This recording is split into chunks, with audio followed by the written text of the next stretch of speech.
The Garden of Eden, our most enduring legend. A story found in one great civilization after another.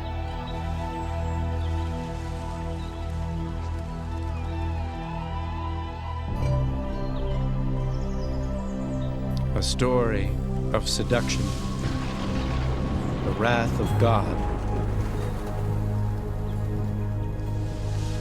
and paradise lost.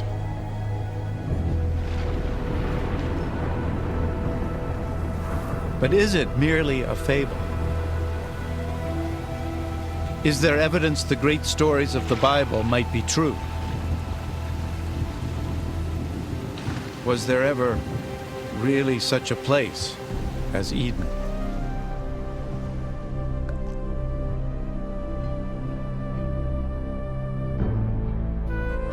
Today, the search for the Garden of Eden leads us to a dry and desolate land, to a place called Mesopotamia.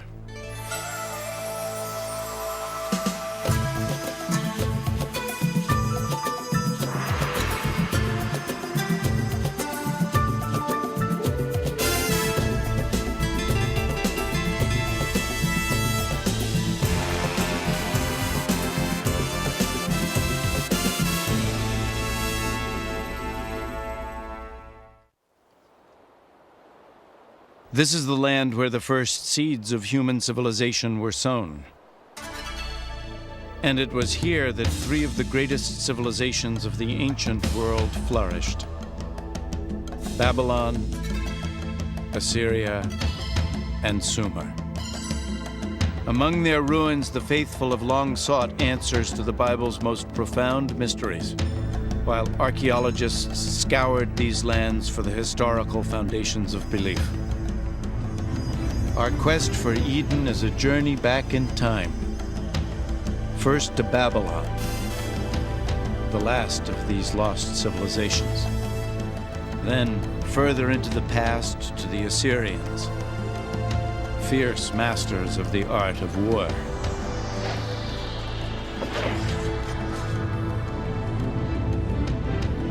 And finally, to a moment in the past so distant, only Eden could have preceded it. To Sumer and the creation of civilization itself.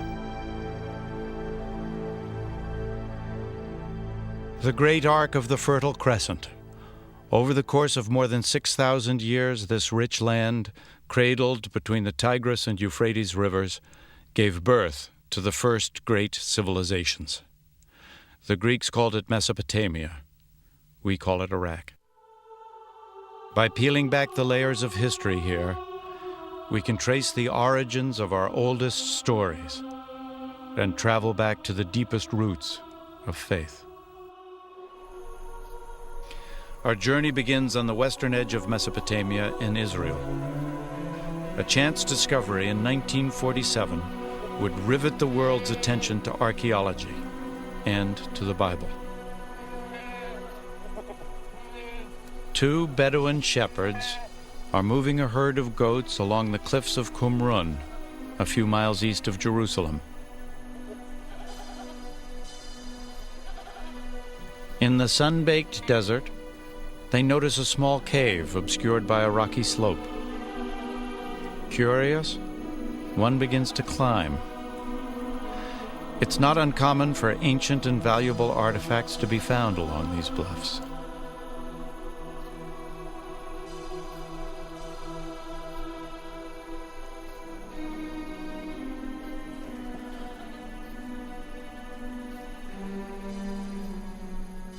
Inside the cave, the shepherd discovers the wreckage of ancient pots, leather scroll fragments, and some papyrus sheets, all untouched since the time of Jesus.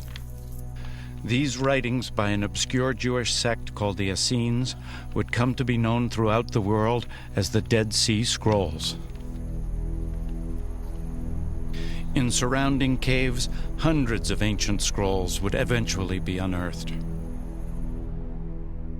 One of them would prove to be the earliest known version of the Old Testament, including the crucial first 5 books, known to the Jews as the Torah. The Dead Sea Scrolls instantly became the focus of a tremendous international uproar as scholars and theologians fought over their ownership and their meaning. And the sensation was outstanding. This was described as one of the most outstanding archaeological finds anywhere. So they are very precious to the Jews because they are Jewish. It comes from a very crucial period in Jewish history.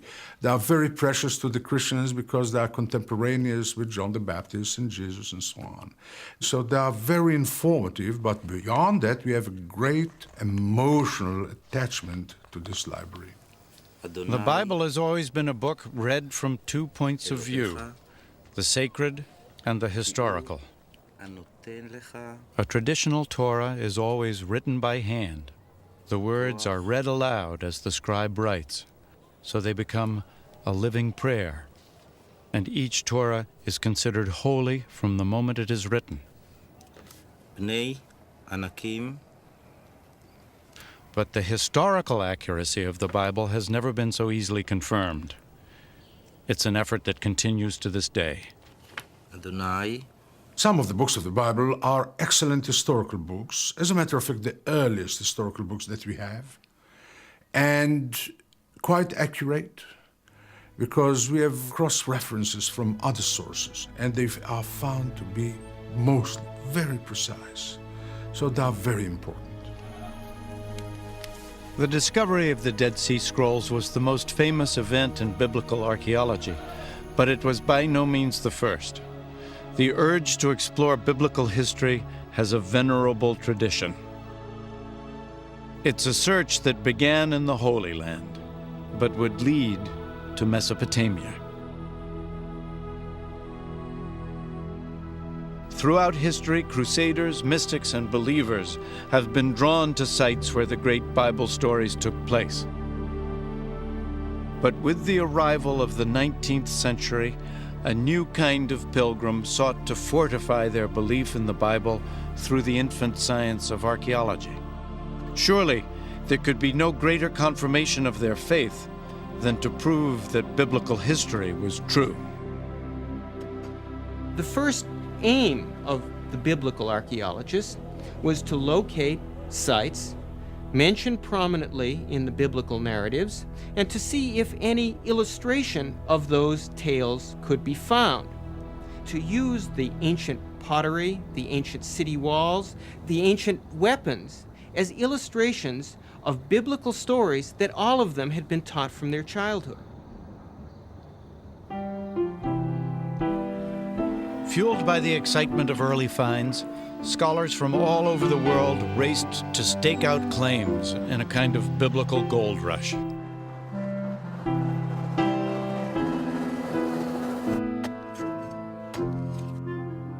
Competing British, German, and French archaeologists descended on the Holy Land.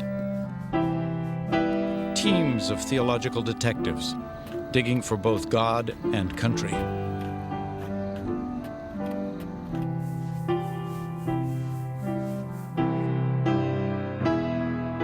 The prestige of each of the European nations in the Holy Land was measured by the kind of biblical discoveries that they were uncovering, and one of the most intense diplomatic and political battles that occurred in the history of biblical archaeology was the discovery of the famous Moabite stone. In 1868, deep in the land of Moab, Bedouins of the Bani Hammada tribe stumbled onto a mysterious stone tablet buried in the desert. The tribesmen were no strangers to the antiquities of the area or to their value to Europeans. The first Westerner to hear of the curious black stone was the Reverend Frederick Augustus Klein. He immediately set off through the bandit-infested wasteland, accompanied only by a few Bedouin guides. Klein was a missionary, not an archaeologist. When he first saw the peculiar basalt carving, he felt a rush of excitement, suspecting the black tablet might confirm his deepest-held beliefs.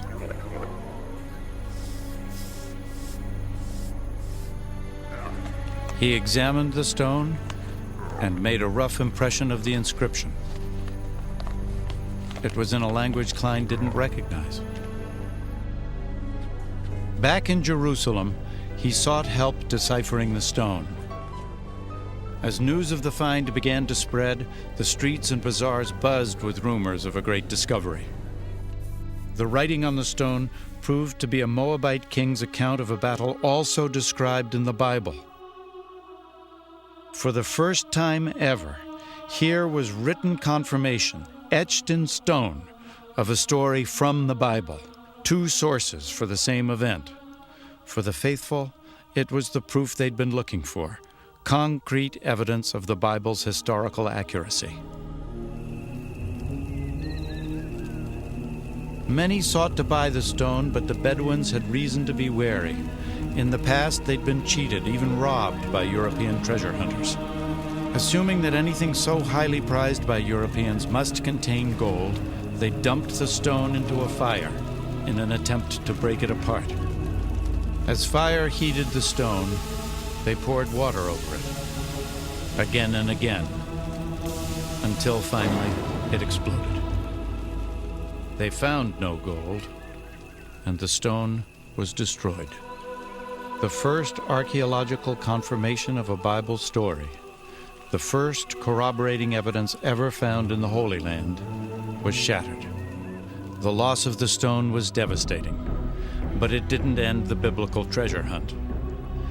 Now that the Bible itself was verified as history, it pointed the way even further into the past, back more than 2,500 years ago, to a great empire ruled from Babylon, to the very moment the Bible itself was born. The year is 586 BC. The armies of Nebuchadnezzar, king of Babylon, descend on Jerusalem with the wrath of an angry God. It is almost 6 centuries before the birth of Christ. The Romans have not yet even dreamed of empire. It is a dark chapter in the history of the Jews, while Babylon's fierce star is rising. The Bible describes the Babylonian attack. Homes are pillaged, King Solomon's temple is set ablaze and utterly destroyed. 10,000 Israelite captives, princes, soldiers, artisans, and scribes, all are led to Babylon in chains. The Israelites crossed more than 500 miles of desert, following ancient trade routes across modern-day Jordan, Syria, and Iraq to Babylon. In Psalms 137, the Israelites lament, "By the rivers of Babylon there we sat down and wept when we remembered Zion. How shall we sing the Lord's song in a foreign land?" Broken and exhausted, the Israelites entered Babylon in awe of its scope and frenzy. Torn from the modest city of Jerusalem, they beheld the majestic capital of the ancient world.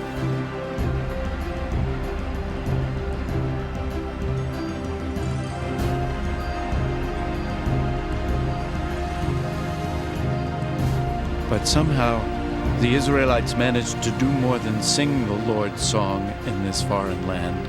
They also wrote it down. If you look at any piece of oral literature and then you write it down, you're formalizing it. You're immediately setting down a text which people can criticize or can say, this is the truth, everything else is wrong. That, I think, is the biggest effect of writing down the Bible or the Old Testament. Today, the reconstructed walls surrounding Babylon are stamped with the name Saddam Hussein. But once the bricks bore another name, King Nebuchadnezzar. This was a land of many gods and pagan idols, an unlikely birthplace for one of the world's most sacred texts.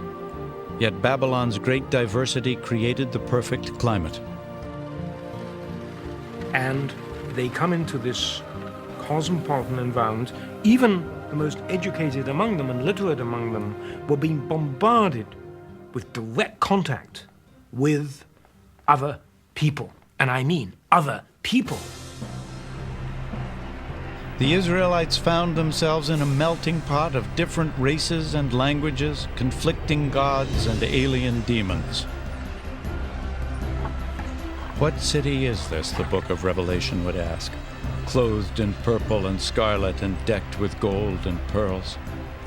The habitation of devils and the hold of every foul spirit, Babylon the Great, mother of harlots and the abominations of the earth.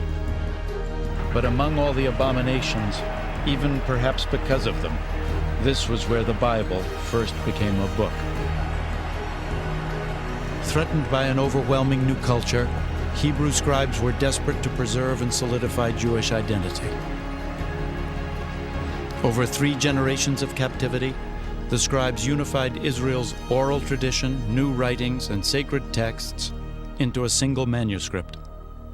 The Bible was born. Fortunately for them, the Babylonians were pretty liberal. They allowed them to keep their own culture, their own religion, to study their own books. This is what preserved the Bible to this very day. But as the books of the Bible came together over the long years of exile, Babylonian culture would profoundly influence the work of the Israelite scribes. These were very literate people, I suspect, many of the people who went into exile. And scribes talked to scribes, and I'm sure that was how a lot of information was transmitted. And the exchange of ideas and knowledge must have been, I would use the word devastating. It must have been mind-blowing. The Bible would eventually reflect stories and traditions from Babylon and even earlier Mesopotamian civilizations. The Israelites couldn't easily ignore Babylon's thriving culture and great monuments. Its temples were among the largest structures in the ancient world.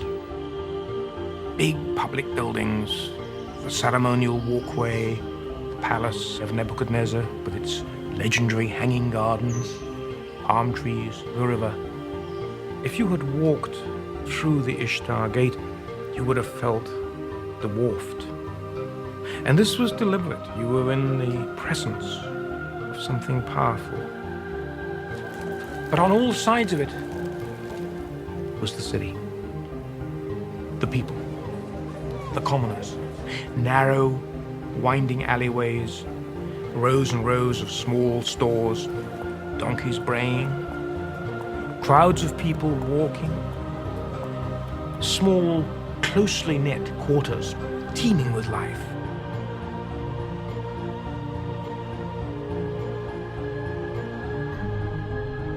And it was here, the Bible tells us, that one of antiquity's most extraordinary monuments soared into the sky, the Tower of Babel.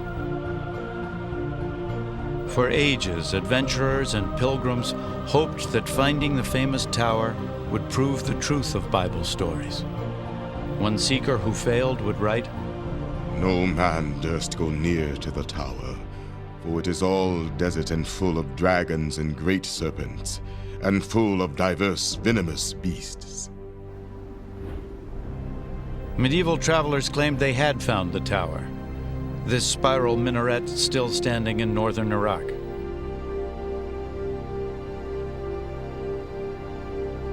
But they were wrong. This tower was built 1,500 years too late and far from the walls of Babylon. Perhaps the most intriguing possibility was posed by Robert Koldewey, a German archaeologist.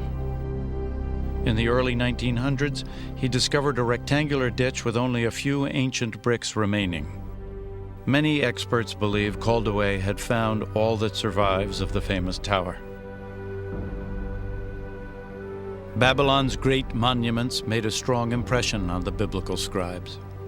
But her most enduring legacy, surviving to this day, is a Babylonian innovation far more impressive still: the rule of law. Babylon was the first civilization on Earth to have a written legal code. The original carved stone is an astonishing relic. Lost for hundreds of years, it would emerge in the late 19th century, a stone engraved with one of the most important legal documents of all time. 1,200 years before the Israelites were taken captive, a Babylonian king had this stone carved with the laws that bear his name, Hammurabi's Code. These writings can be read as precursors to the legal code in Exodus, Leviticus, and Deuteronomy. In societies where knowledge and law is transmitted orally and dealt with orally, precedent is terribly important. But when it got written down, the people who wrote it down had immense power. Hammurabi's Code has influenced nearly every civilization since Babylon. Today, even some of its more primitive methods of judgment survive virtually intact. Hammurabi described a ritual called the ordeal, a painful, even deadly test of guilt or innocence. In some remote Bedouin tribes, the ordeal is still practiced, much as it was in the time of Hammurabi. In this rare footage, a holy man called the Mubashi will judge the accused by examining their tongues after they lick a red-hot iron spoon.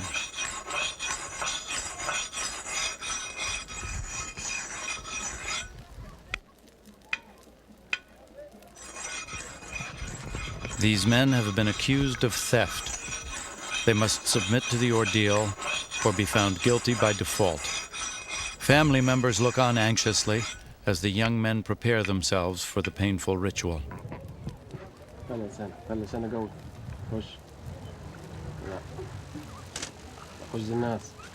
خمس دقائق لله تركينكم بين ايادي الله 5 دقائق لله وز الناس يابا ايوه خش خشه كويس بس املى موجك ميه يا ابني زي ما عمل ده هو Water doesn't ease the pain. It's meant to cleanse and purify the drinker and to ready him for judgment. بتسد حنكك ليه يا ابني انت The holy man prays and then examines the singed tongues, seeking a sign from God. Only the Mubashi can divine guilt or innocence, and he alone will determine the men's fate.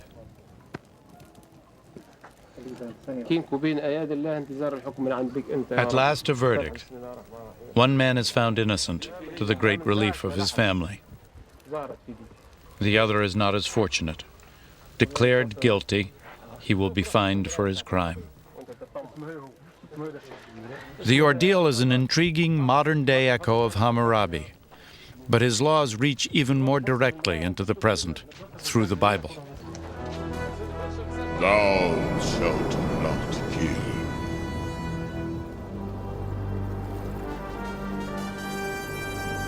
Thou shalt not bear false witness against thy neighbor. The Ten Commandments, the foundation of biblical law, and yet only the beginning of a complex set of codes and covenants central to the Old Testament.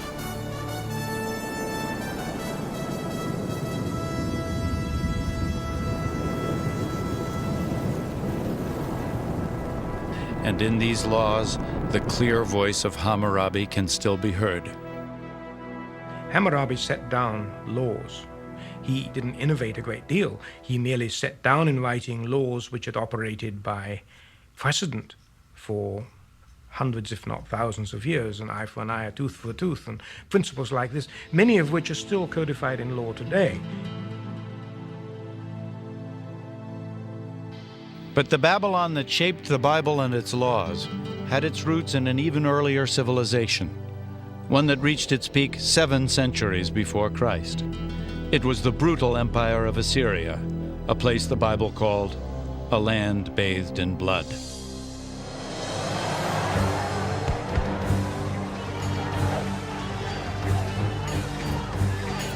Deadliest of all Mesopotamian armies to sweep through the ancient world were the Assyrians. In the Bible, they are the ultimate symbol of bloody tyranny and ruthless oppression.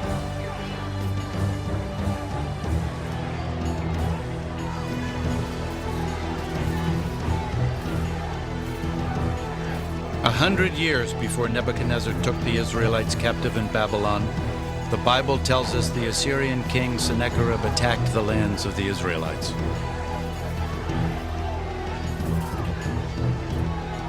In the second book of Kings, the Bible says, "Behold what the kings of Assyria have done to our lands, destroying them utterly."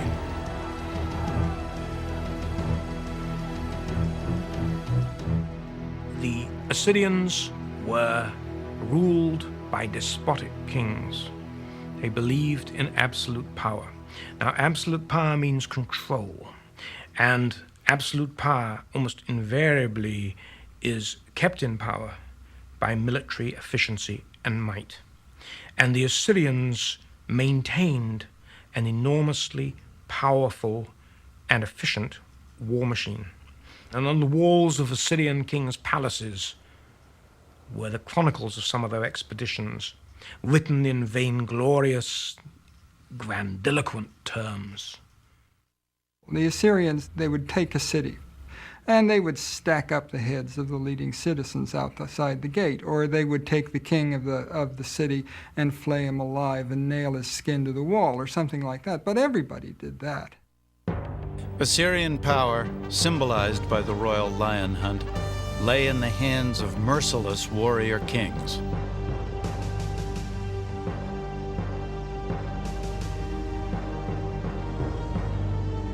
Even the Bible betrays grudging admiration. Behold the Assyrian. Under his shadow dwelt all great nations. Ezekiel 31. When the city of Rome was in its infancy, Assyria was the greatest empire in the world. For more than 1,000 years, details of Assyrian civilization were few. Even its great capital city of Nineveh was unknown to the modern world. Then, in 1852, these desolate ruins were explored by British archaeologist Austen Henry Layard. What Layard found here, in northern Iraq, was nothing less than the royal palace of Nineveh, an unspoiled treasure of Assyrian civilization. Tunneling like a miner through the earth, Layard uncovered great winged bulls and spectacular artistry, hidden from human view for a millennium. The world was stunned and excited by his breakthrough. Nineveh was another biblical city found, yet more confirmation of the Bible's historical accuracy. But the most momentous of Layard's discoveries was the Great Library of Nineveh, an extraordinary collection of 22,000 clay tablets inscribed with the cuneiform writing of the Assyrians. The only direct communication that we have with the people of the ancient world, really, is what they left behind in their writings. We can know from that what they ate, what their medical treatments were, what their family life was like, what their politics was like, how they viewed religion. Details of Assyrian daily life reveal a patriarchal society, a world where commoners, and especially women, had little status. Every Assyrian woman, once in her early life, before marriage, would go to the temple of Ishtar, and she would sit on the steps, and she would wait there until some man came along and dropped a coin on the hem of her dress, and then she would go inside with him and do her thing, and that was it. Yet in this despotic world, there was a kind of justice. In marriage, even a wife had certain rights. A woman could specify in her marriage contract that her husband would have no other wives. She might specify that he could have all the prostitutes he wanted, but no other wives. But if ordinary women had only limited status, recent discoveries reveal Assyrian queens enjoyed great privilege. In 1989, the ancient palace of Nimrud in northern Iraq set the stage for a startling find. Experts called it the most significant discovery since King Tut's tomb, the treasure of Nimrud. While we were cleaning some of the rooms, we discovered that there are some indications for a vaulting underneath the floor. We took everything out and we tried to sort it, and we discovered that we have here the bodies of at least 2 queens. Solid gold bracelets still adorned their bones. A royal treasure, entombed more than 2,000 years ago. This remarkable footage, shot by Iraqi archaeologists, is an exclusive record of their extraordinary discoveries. For the very first time, the tomb of an Assyrian queen had been uncovered intact. The royal sepulchre still displayed a curse to protect its occupants. Should anyone break open the seal and remove me from my tomb, let his spirit roam in thirst under the bitter rays of the sun, and may the great gods of the underworld inflict his corpse and ghost with eternal restlessness. Ignoring the curse, archaeologists excavated more than 125 pounds of beautifully crafted jewelry, crystal goblets, and exquisite carvings. The ancient Assyrians were master goldsmiths and artisans. But the value of this treasure far exceeds its worth in gold. In death, Assyrian queens were lavished with riches. But in life, it was her kings who forged history, kings with a taste for empire. In the year 701 BC, King Sennacherib and his army struck out across the desert toward the Mediterranean Sea. The bold Assyrians were determined to conquer all that lay in their path: the cities of Judah, including Jerusalem, and its rebellious king, Hezekiah. Fortress after fortress fell to the Assyrians, but it was the city of Lachish whose brutal destruction is best recorded in the historical record and in the Bible. The siege of Lachish is a beautiful example of how an Assyrian army descended on a city, surrounded it, besieged it, reduced it, and took away its inhabitants to slavery, those that were not executed, men, women, and children.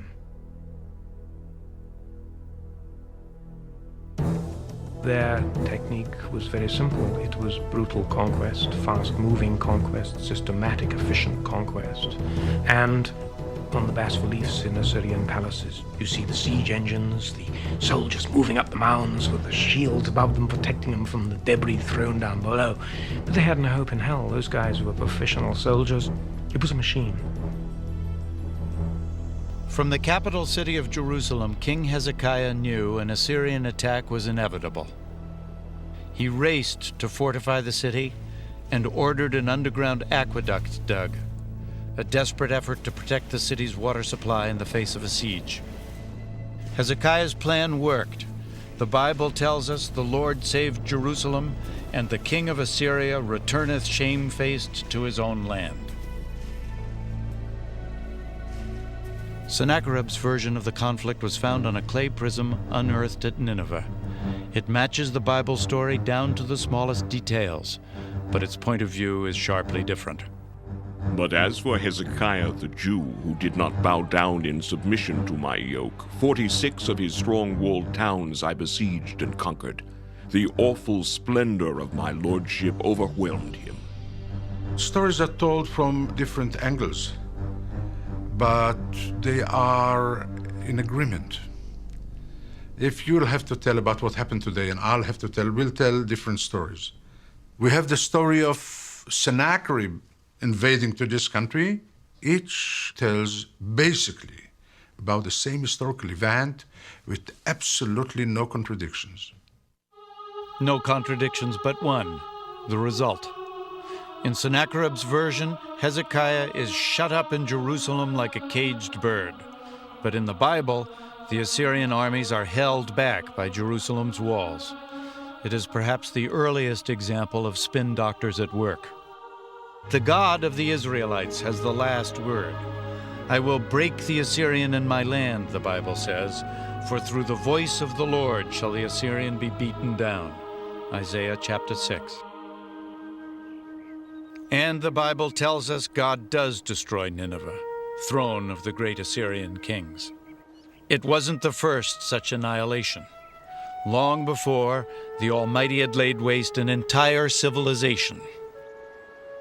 There is not a single mention of their name in the Bible, but they were called Sumer, and they told the story of a great flood.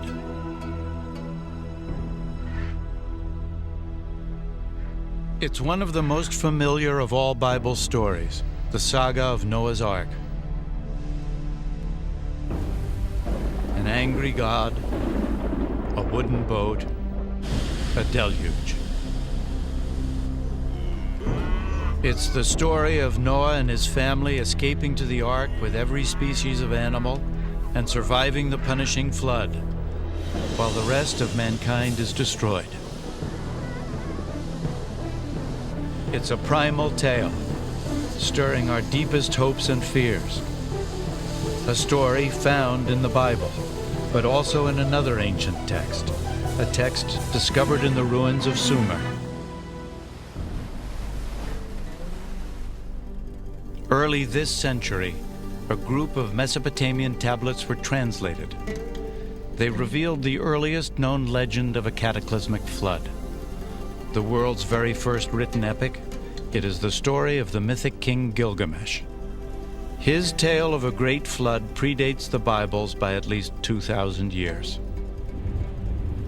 For 7 days and 7 nights, the flood had swept over the land, and the huge boat had been tossed about by the storms. The boat then runs aground on a mountain. He sends out birds, which is the story which has an eerie similarity to the story of the biblical flood. It's a wonderful story. More than 5,000 years ago, the story of the Great Flood was first told here, in the ancient cities of Sumer, Uruk, Eridu, and Ur. In Sumer, we find the first of almost everything that makes us civilized. They invented the wheel, government, and gardening. Sumer, the first civilization on Earth. In a land without stone, they devised mud bricks, like those still made and used today. And from these simple building blocks, they erected the first great monuments called ziggurats, towering temples soaring hundreds of feet into the air. The Sumerians invented the 60-second minute and even the troubled teenager. Where did you go? I didn't go anywhere. If you didn't go anywhere, why do you idle about? Go to school, stand before your teacher, recite your homework, write your tablet. Do you understand me? We know about the Sumerians, their startling innovations, and their everyday lives, thanks to their most impressive invention, writing. We know their ancient legends and their intimate secrets because someone wrote them down. It was something no one had ever done before. It's a window, but it's a window that's composed of many panes, some of which we can see through and some of which we can't. We lack much more than we have. So while what we have is spectacular in some cases, we always have to bear in mind that there are parts of the daily lives of people that we can never see and which we may never see because they're people that those writing the tablets didn't care about. 5,000 years ago, someone etched their stories into clay, providing us with a glimpse of the world in the first blush of civilization. As a people, the Sumerians were in some ways much like ourselves. They are concerned about meeting other people and drinking beer and so on. And there are several collections of poems which relate the preparations of a woman for her lover and how she dresses and waits for her lover to come. The center of Sumerian civilization was the lost city of Ur, once thought to be the birthplace of Abraham, first of the Bible's patriarchs.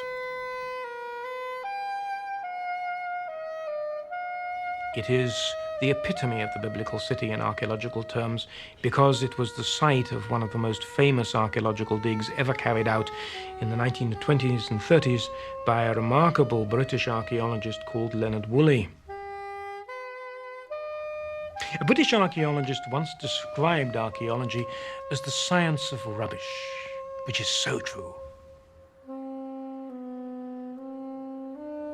But give me the archaeologist who can make the stones and the bones and the bricks and the pots come alive.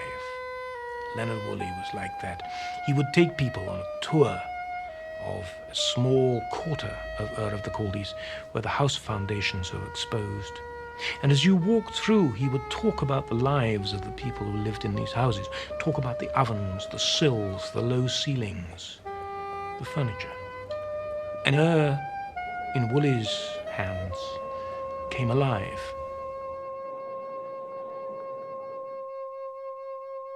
Woolley dug this enormous pit, and he went down through the city, and it got smaller and smaller, and then there was this deep, sterile layer of silt. And Woolley himself recounts how his wife came over, looked at it, and she was a rather casual lady in some ways, and looked at it and said, "Oh, well, of course, that's the flood." And lights went off, and Woolley claimed that this was evidence of the biblical flood. And it captured the popular imagination. What did it do? It brought in money. And Ur was a dig that was sold brilliantly. Speculation about the biblical flood caused a sensation. Even without solid proof, it was as if science and the Bible had united in the bleak desert of southern Iraq. Woolley would eventually unearth an indisputable treasure, a discovery that provided extraordinary insight into this earliest of civilizations, the royal tombs of Ur. Digging in the thick mud, Woolley uncovered 74 carefully arranged skeletons, all entombed at the same time.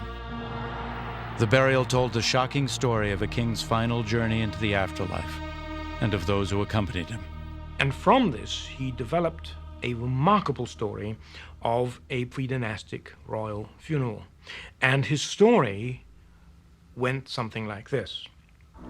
First, they dug this big pit with a ramp up one side. In the pit, they erected a sepulchre of stone in which the body of the royal personage was placed.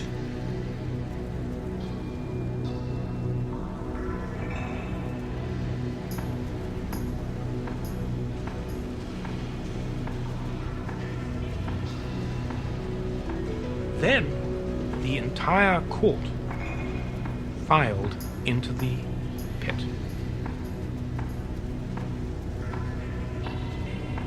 Everybody lined up and stood there with little clay pots in their hands. And then at a signal, they all drank poison.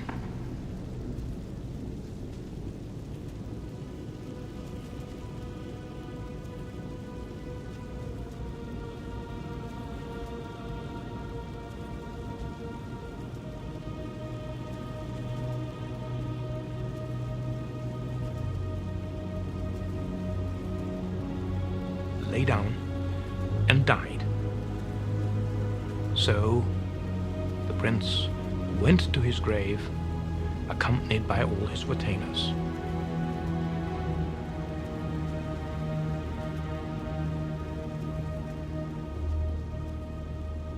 This has become one of the great discoveries, one of the great funeral accounts of archaeology in early history.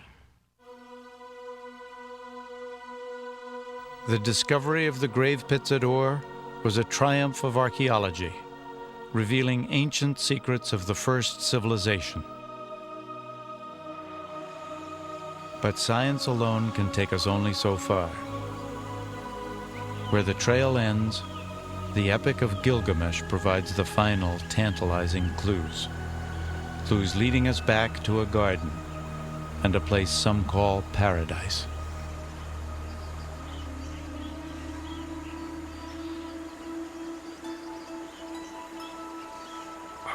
The Garden of Eden. In the beginning, God created the world. It's a familiar story. You get these sort of creation myths in almost every society on Earth. It's a very compelling longing of people for a better world. Gardens of Eden, paradises, are people's longing for a less complicated life, or a life of ease, or a reward for having worked so hard. In the ancient Sumerian Epic of Gilgamesh, The name given to paradise is Dilmun. It's a place beyond the edge of normal human habitation. That's how it features in the Sumerian flood myth. That's where the flood survivor goes to live. And there are other myths which feature Dilmun as a place where everything was perfect. Dilmun figures in Mesopotamian legend as a sort of Garden of Eden, as a sort of paradise, a place of verdant green and abundant water and cool winds and breezes. It is a place of wonder, a perfect place. Yet it is also home to a serpent. In the ancient epic, the snake steals away the flower that bestows immortality. And so, like Adam, Gilgamesh must leave the garden and die. The idea of paradise seems universal. But what is it based on? Was there ever really such a place? The clues point to an enchanted, yet very real location. 400 miles south of the ancient Sumerian city of Ur lies the island of Bahrain, a pivotal marketplace on the trade routes across the arid deserts and salt seas of Mesopotamia.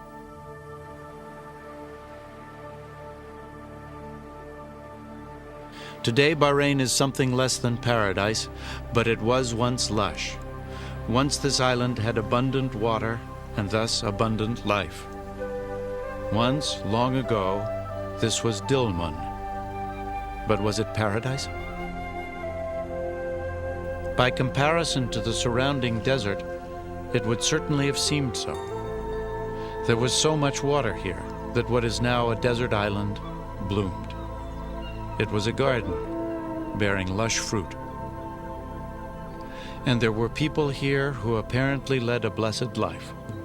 More than 85,000 burial mounds dot this landscape, probably the most in any one location in the ancient world.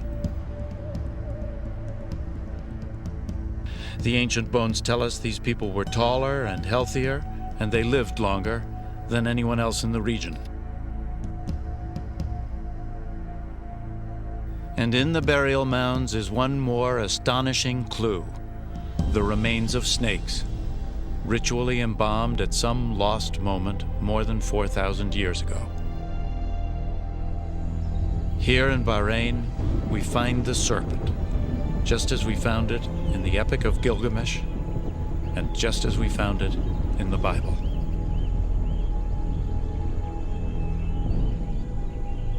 Our journey back in time has crossed the lands where the Babylonians, the Assyrians, and the ancient Sumerians once walked the earth. Is it possible to venture even farther, to the land that conceals the very footsteps of Adam?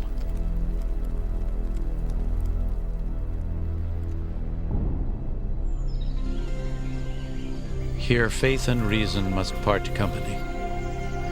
We now know there was once an island garden in Mesopotamia. We may choose to believe it was paradise.